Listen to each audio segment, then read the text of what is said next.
In this video, we'll talk about the keto diet and cancer. Cancer has turned into a serious disease in our modern society. While cancer was not a large factor before the 20th century, it did exist, of course. Our modern diet and sedentary lifestyle have made cancer the second primary cause of death, with 1,600 Americans dying from this disease every day. It appears that our bodies do not react well to being exposed to daily toxins. While any cancer treatment must be guided by your physician, it's a good idea to discuss the keto diet and what it can do to help the treatment of this disease.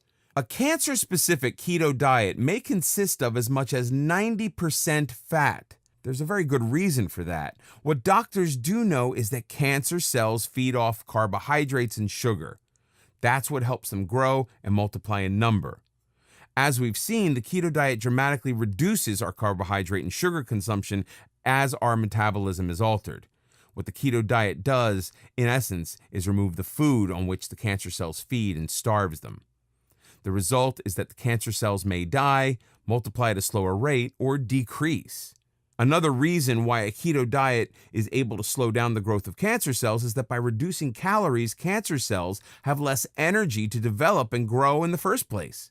Insulin also helps cells grow. Since the keto diet lowers insulin levels, it slows down the growth of tumorous cells.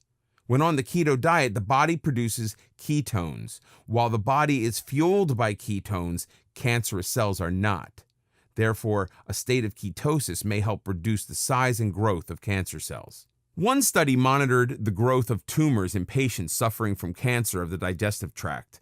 Of those patients who received a high carbohydrate diet, tumors showed a 32.2% in growth. Patients on a keto diet showed a 24.3% growth in their tumor. The difference is quite significant. Another study involved 5 patients who combined chemotherapy with a keto diet. 3 of these patients went into remission.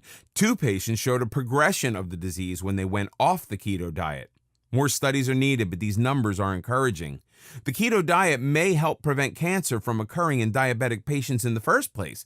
People with diabetes have a higher risk level to develop cancer due to elevated blood sugar levels. Since the ketogenic diet is extremely effective at decreasing the levels of blood sugar, it may prevent the initial onset of cancer. From what research has discovered so far, the ketogenic diet may stop the growth of cancer cells, help replace cancerous cells with healthy cells, change the body's metabolism, and enable the body to starve cancer cells by depriving them of needed nutrition. By lowering the body's insulin level, the ketogenic body may prevent the onset of cancer cells.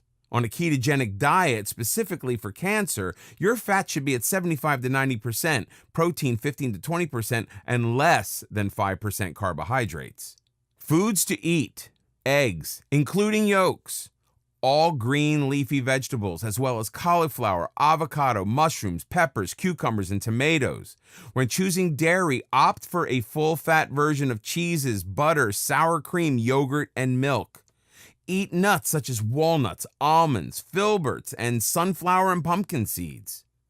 Foods to eat in moderation: have 1 helping of root vegetables, such as yams, parsnips, carrots, and turnips every day. Fruits contain sugar, so treat them like candy, 1 small piece per day. A glass of wine, vodka, whiskey, and brandy once a week. No cocktails with sugars. A small piece of chocolate with 75% or higher cocoa content once a week.